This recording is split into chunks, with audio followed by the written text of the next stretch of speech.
Hello friends. सो ये video जो है करंट एनर्जी पे है, किसकी, डीएम और डीएफ दोनों की एनर्जी है, मिक्स है, सिंगल वीडियो है। आप बहुत ज़्यादा ध्यान से इस वीडियो को सुनिएगा क्योंकि बहुत ज़्यादा मिक्स एनर्जी है यहाँ पर। First wave, second wave and third wave के लोगों के लिए बहुत ज़्यादा मिक्स एनर्जी है। और अगर आपको पर्सनल गाइडेंस चाहिए, अगर जनरल रीडिंग, क्योंकि समटाइम कंफ्यूज करती है फर्स्ट वेव के लोगों को, सेकंड वेव, थर्ड वेव फिर भी थोड़े एलिजिबल होते हैं, वो थोड़ा सा कैपेबल होते हैं कि अपनी एनर्जी को पिक कर सकें। फर्स्ट वेव वालों को थोड़ी प्रॉब्लम होती है डिकोडिंग में, तब आप मुझसे कांटेक्ट कर सकते हैं। अभी मैं ये बात करूं अगर कि डीएम की क्या चल रहा है, तो सबसे पहले तो मैं ये बताऊं कि इस फुल मून पर पोर्टल जो भी आपकी एनर्जी शिफ्ट हुई है, ट्रांसफॉर्मेशन की एनर्जी है। आप सब ने अलग अलग चैनलों पे भी देखा होगा कि डेथ एंड रीबर्थ की एनर्जी है। इनफैक्ट मेरे घर में लास्ट 2 डेज़ में फिर एक डेथ हुई है। दिस टाइम मेरी एक पेट थी, उसकी डेथ हुई है। प्लस मैंने खुद एक ड्रीम देखा था जिसमें मुझे ये चैनल हुआ था कि जो भी आपके कार्मिक हैं, मेजर कार्मिक हैं डीएम की लाइफ में, उनकी वो रिलीज़ हुई हैं। क्योंकि मैंने डेथ देखी थी उनके मेजर कार्मिक की, तो इसका ये सिंपल सा मतलब होता है कि वो रिलीज़ हुई हैं, ठीक है। और उनकी जो भी मेजर कार्मिक है वो रिलीज़ हुई हैं। डीएम को बहुत ज़्यादा सोल शॉक लगा है। ऐसा सोल शॉक लगा है ना कि उनका एक मिथ था ना कि कार्मिक बुरी नहीं है, कार्मिक बुरी नहीं है। तो मैं आपको यहाँ पर बता दूँ कि उनको बहुत अच्छे से, उनको ये sorry for the cat noise, उनको, हाँ बेटा। तो अगर मैं आपको बात करूं डीएम की, क्योंकि क्या होता है कि डीएम का जो एक मिथ था कि वो उनकी जो कार्मिक हैं, जिन्होंने ये वाला सिनेरियो है जिसमें डीएम ने कार्मिक को चूज़ करा था ओवर डीएफ। तो वो जो उन डीएम की यहाँ पर हम पर्टिकुलरली बात कर रहे हैं अभी। तो वो जो डीएम है ना, उनको इतना गंदा सोल शॉक लगा है कि उन्हें ये पता चल गया कि अरे यार मैंने क्या किया, मैंने सच में ना एक पत्थर उठा के अपने सर पर मार लिया, एक चमकता हुआ पत्थर उठा के मैंने सर पर मार लिया, और जो सच में डायमंड थी, सच में जो गोल्ड थी, उसको मैंने वहाँ छोड़ दिया। उनको बहुत गंदा सोल शॉक लगा हुआ है और वो समझ नहीं पा रहे हैं अब मैं करूँ तो करूँ क्या। और उनकी जो मेजर कार्मिक है ना, वो इस लेवल पे उनको परेशान कर रही है कि अब वो बिल्कुल ही रिलीजिंग मोड पर है। लाइक अब कल जाए वो आज जाए, कल जाए वाली सिचुएशन उसकी आ गई है। अब मैं आपको एक बात और बताती हूँ, यहाँ पर कुछ और जो एनर्जी हैं, कुछ सेकंड वेव, थर्ड वेव, या जिनकी सिचुएशन ऐसी नहीं होती है, जिनका सिनेरियो ऐसा नहीं है, मैं उनके लिए भी बता दूं कि कुछ के डीएम तो ऐसे हैं जो हैंग कर गए हैं, इस रिलेशनशिप को समझ नहीं रहे हैं। कुछ के डीएम बहुत अच्छे, ज़्यादा अच्छे उसमें हैं, हाई वाइब्रेशन में है, मैनिफेस्टेशन कर रहे हैं, सोल सर्च कर रहे हैं, वो अपनी ही मिसिंग पार्ट को ढूंढ रहे हैं। अपने कुछ डीएम ऐसे हैं जो मस्कुलिन एनर्जी में चेंज हो रहे हैं, लाइक वो ऑलरेडी अवेकन ट्विन फ्लेम है और अभी वो मस्कुलिन बन रहे हैं। ये वो डीएम है जो मैं कहती हूँ ना कि एक अवेकन ट्विन फ्लेम और मस्कुलिन, डिवाइन मस्कुलिन बनने के बीच में भी एक जर्नी होती है जो हमें कंप्लीट करनी पड़ती है। तो यहाँ पे कुछ डीएम ऐसे हैं जो अवेकन ट्विन फ्लेम तो थे, उनको साइन आ रहे थे, उनको पता था कि ये मेरा डिवाइन कनेक्शन है, मैं इसे छोड़ नहीं सकता, अभी एक्सेप्टेंस के मोड में आ रहे हैं। उन ऐसे डीएम के लिए डिवाइन टाइमिंग आ रहा है। कुछ डीएम ऐसे हैं जो मैरिज में बहुत ज़्यादा मैरिज हो गया, उनके जो कार्मिक्स हैं जो बेसिकली उनके ऊपर रूल करती हैं, वो उनकी कार्मिक मदर भी हो सकती हैं जो उनके ऊपर रूल करती हैं, क्योंकि यहाँ पे मम्माज बॉय वाली भी एनर्जी बहुत हाई है। और यहाँ पर क्या है कि वो वहाँ पर ट्रैप फील कर रहे हैं, उनको समझ में आ रहा है कि यहाँ पर ना लोग मुझे पैसों के लिए यूज़ कर रहे हैं, मुझे इसलिए यूज़ कर रहे हैं, वो अपने बेनिफिट के लिए मेरी लाइफ स्पॉइल कर रहे हैं। और कुछ लोग यहाँ पर, कुछ प्रॉब्लम यहाँ पर ऐसा है डीएफ का कि अगर मैं आपको मानूँ कि ये जो डीएफ है ना, इन्होंने 2 काम बहुत अच्छे किए हैं। एक काम तो बहुत ही बेहतरीन किया है, इन्होंने किया है intimacy block. Like intimacy block यहाँ पर ये होता है कि कभी कभी हमें ऐसा होता है ना कि हमें सेक्सुअल एनर्जी पिक होती है, क्योंकि हमारे डीएम जो है मैरिड होते हैं, या हमारा सैक्रल चक्र एक्टिवेट हो रहा था, पास कुछ मंथ से हमारा सैक्रल चक्र एक्टिवेट हो रहा है, तो हमें सेक्सुअल एनर्जी पिक हो रही है। तो उन्होंने क्या किया है, खुद को सेल्फ रिलीज़ करा है। दूसरा, या तो वो किसी थर्ड पार्टी के पास गए हैं फॉर इंटीमेसी डिपेंडेंट के लिए, या तो उन्होंने अपने ही डीएम के साथ उन्होंने जो है इंटीमेट हुए हैं। तो यहाँ पर बहुत ज़्यादा इंटीमेसी का ब्लॉक है। और जब भी आप इंटीमेट होते हो, तो मैं आपको एकदम क्लियरली बता दूँ, चाहे आप थर्ड पार्टी के साथ हो रहे हो, चाहे आप बीइंग अ डिवाइन फेमिनिन, अगर आप डिवाइन फेमिनिन हो, एक फेमिनाइन एनर्जी में हो, आप खुद के लिए कुछ कर रहे हो, समझ रहे हो कि आप एडल्ट हो सारे यहाँ पर। अगर आप खुद को सेल्फ सेटिस्फाई कर रहे हो, या आप किसी थर्ड पार्टी पे डिपेंड हो रहे हो अपनी सेक्सुअल नीड के लिए, या आप डीएम के पे ही डिपेंडेंट हो रहे हो बिफोर यूनियन, तो वो ब्लॉकेज क्रिएट करता है, जर्नी जो है बहुत ज़्यादा डिले कर देता है। और दूसरा यहाँ पर क्या है कि सोल पर्पस ब्लॉक। अब मैं ऐसी डीएफ की बात कर लेती हूँ जिनको पता है कि वो अवेकन ट्विन फ्लेम है, उनको ये भी पता है कि उनका कुछ ना कुछ सोल पर्पस है, लेकिन वो परस्यू नहीं कर रही हैं, वो कर नहीं रही हैं। वो क्या कर रही हैं, पूरा का पूरा एक वेटिंग गेम में चली गई हैं। लाइक ऐसा हो गया कि वो वेटिंग पीरियड में हो गई, वो सोल पर्पस कर ही नहीं रही हैं। उनको ये लग रहा है कि कल को डीएम आ जाए मेरा और मैं शादी कर लूँ और सेटल डाउन हो जाऊँ। अगर ये सिचुएशन बनती है, ये सिनेरियो बनता है, तो ये तो 3D लव हो गया ना, ये तो एक सोलमेट वाला कनेक्शन हो गया ना, ये तो एक कार्मिक वाला हो गया कि हमारी शादी हो गई, हमने बच्चे पैदा कर लिए और हम 3D में मस्त हो गए। तो यहाँ तो सोल पर्पस वाली बात ही नहीं रही। और जब जब आप सोल पर्पस को रोकोगे ना, आपकी जर्नी डगमगाने लगती है। लाइक आपको ट्रिगर्स मिलने लगते हैं, इंक्लूडिंग माइंड। पिछले मंथ में मैंने ऐसे ही कुछ किया था। सोल पर्पस मैंने जैसे ही स्लो डाउन किया था, जैसे ही रोका था, मेरी पूरा का पूरी जो लाइफ थी वो शेक हो गई थी। सोल पर्पस आप कंटिन्यू प्रोसेस है जो आपको करना पड़ेगा till the end of your life. आप मरने से पहले तक भी करोगे। कुछ डीएफ का हाल तो बहुत ही बुरा है, क्योंकि वो चेजिंग एनर्जी में है। वो अपने डिवाइन मस्कुलिन, जो भी उनके मस्कुलिन ट्विन फ्लेम है, उनको वो बहुत ज़्यादा चेस कर रही हैं। वो सोशल मीडिया पे चेस कर रही हैं, उनकी एक चेजिंग है।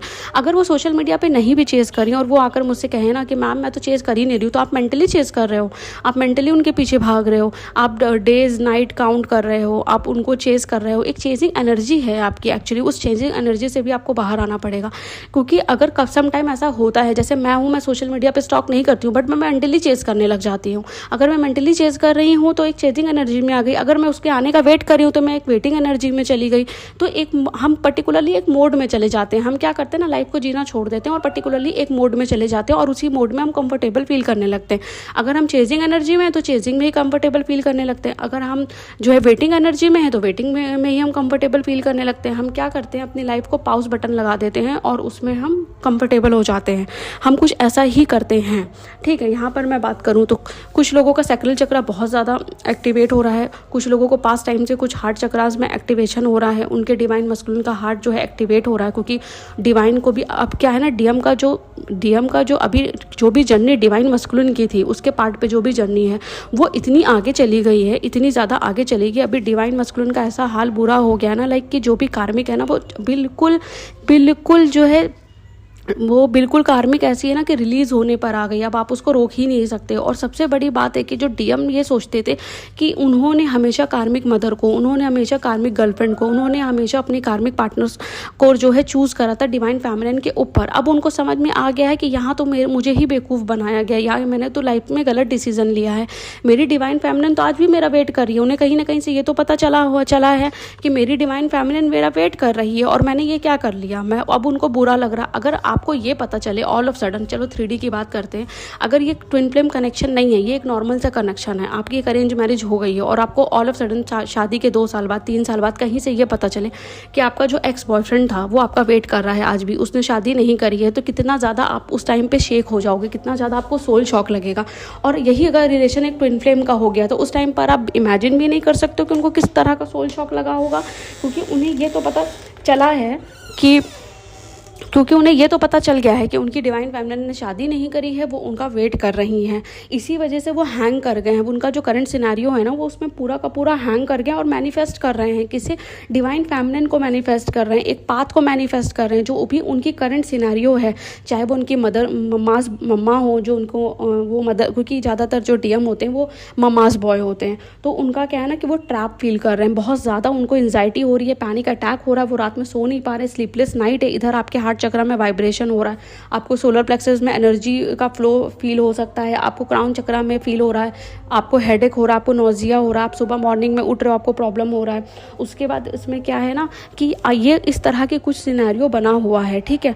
और अगर मैं आपको यहाँ पर गाइडेंस के लिए कुछ कार्ड्स मैंने यहाँ पे निकाले हैं कि आपको कम्युनिकेट करना है क्लियरली। अगर डिवाइन मस्कुलिन से आपसे बात होती है तो आपको डिसबैलेंस नहीं होना, हो सकता है कम्युनिकेशन आए, कुछ लोगों के लिए कम्युनिकेशन क्लियरली दिख रहा है कि आ सकता है। उस टाइम पर आपको ना बिल्कुल ही 1 to 1 बात करना है, आंखों में आंखें डालकर बात करनी है, आपको रोना नहीं है, ना ही आपको लो एनर्जी में जाना, बिल्कुल हाई एनर्जी में जाकर बात करोगे। हाँ बोलो क्या बात करनी है, कुछ बात करनी है क्या, आपने कॉल किया है क्या, इस तरह से नॉर्मल बात करो जैसे वो एक 3D कनेक्शन है। आपके कोई वीकनेस नहीं है, वीकनेस की तरह आप उनसे बात ही मत करो, और जो भी बात करो बहुत क्लियरली बोलो, बहुत क्लियरली अपना पॉइंट रखो कि भाई मुझे परमानेंट यूनियन चाहिए, मैं आपके साथ ऐसे नहीं रह सकती हूँ, आपको हार्मोनियस चाहिए, आप हार्मोनियस के लिए बोलो।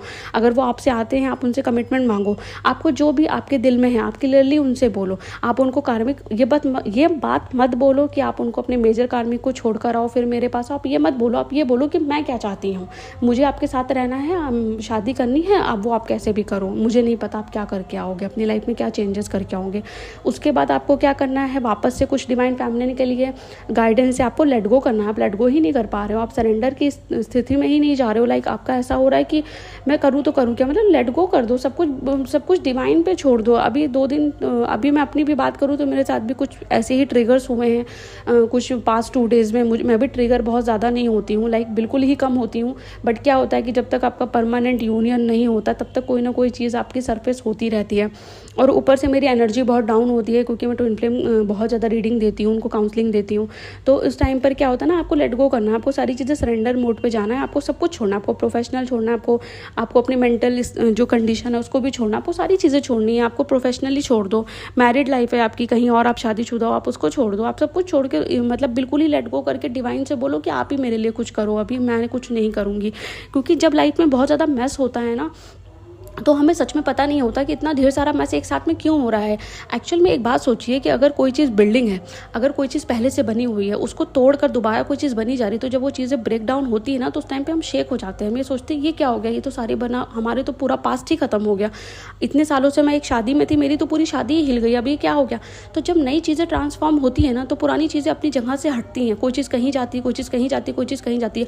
सही समय आने पर हर चीज़ अपनी जगह पर चली जाती है। यही जो है क्या काम करता है, wheel of Fortune. Wheel of Fortune क्या करता है, हर चीज़ को अपनी जगह पे पहुंचा देता है। आपके कार्मिक, आपकी जो थर्ड पार्टी है, आपके और आपके डीएम के बीच में जो भी थर्ड पार्टी है, उसको भी तो अपनी लाइफ में आगे मूव ऑन करना है, उसे भी तो अपने घर जाना है, उसे भी तो आगे बच्चे चाहिए, और वो भी तो अपने करेक्ट पार्टनर के पास जाएगी ना। तो व्हील ऑफ फॉर्चून क्या करता है ना, डिवाइन टाइमिंग आने पर हर चीज़ को अपनी जगह पे पहुंचा देता है। आपको अपनी जगह पहुंचाएगा, आपकी कार्मिक पार्टनर थर्ड पार्टी को रिलीज़ करा के कहीं और पहुंचाएगा। तो इसलिए जो है आपके लिए क्या यहाँ पर बहुत ज़्यादा क्लियरली है कि आस्क योर एंजल, मेडिटेशन करो और अपने एंजल से प्रेयर करो, और अपने एंजल्स के लिए अपने एंजल से क्लेम करो, उनसे प्रेयर करो, उनसे जो है रो कर मांगो कि लाइक आपको क्या चाहिए, आपको क्लेम करना पड़ेगा। आप क्लेम करो, बहुत जल्दी क्लेम करो। और उसके बाद मैं आपको बताती हूँ कि आप जितना भी इमेजिन कर रहे हो, जो भी आप मैनिफेस्टेशन करो, जो भी आप माइंड में करो ना, उससे भी बेटर आएगा। क्योंकि मैं भी कभी कभी सोचती हूँ कि मैं कोर्ट मैरिज कर लूँगी, बट ऐसा नहीं है कि डिवाइन मुझे कोर्ट मैरिज करने देंगे या मेरे को भगा के शादी करने देंगे, नहीं। वो मेरे लिए कुछ ऐसा करेंगे जो मैं एक्चुअल में डिजर्व करती हूँ। तो देयर इज समथिंग बेटर। आप कितना भी छोटा अपने लिए सोचो, लेकिन डिवाइन आपके लिए बड़ा ही सोचता है, वो आपके लिए बड़ा ही प्लान करेगा कुछ, ठीक है। अजान हो रही है, कन्फर्मेशन साइन है, ठीक है डिवाइन। तो ये आपका कुछ एनर्जी है, और मैंने आपको बता दिया। फिर से एक बार वीडियो सुन लीजिएगा क्योंकि काफ़ी चीज़ें बताई हैं और अलग अलग चीज़ें हैं। तो फिर से एक बार वीडियो को दोबारा सुनिएगा, इस वीडियो को दोबारा सुनिएगा ताकि आपको पता चले आपकी एनर्जी कहाँ है। और कहीं भी अगर आपको थोड़ी बहुत आपकी एनर्जी पिक हो रही है, कम फॉर काउंसलिंग ले लीजिए एक। Thank you.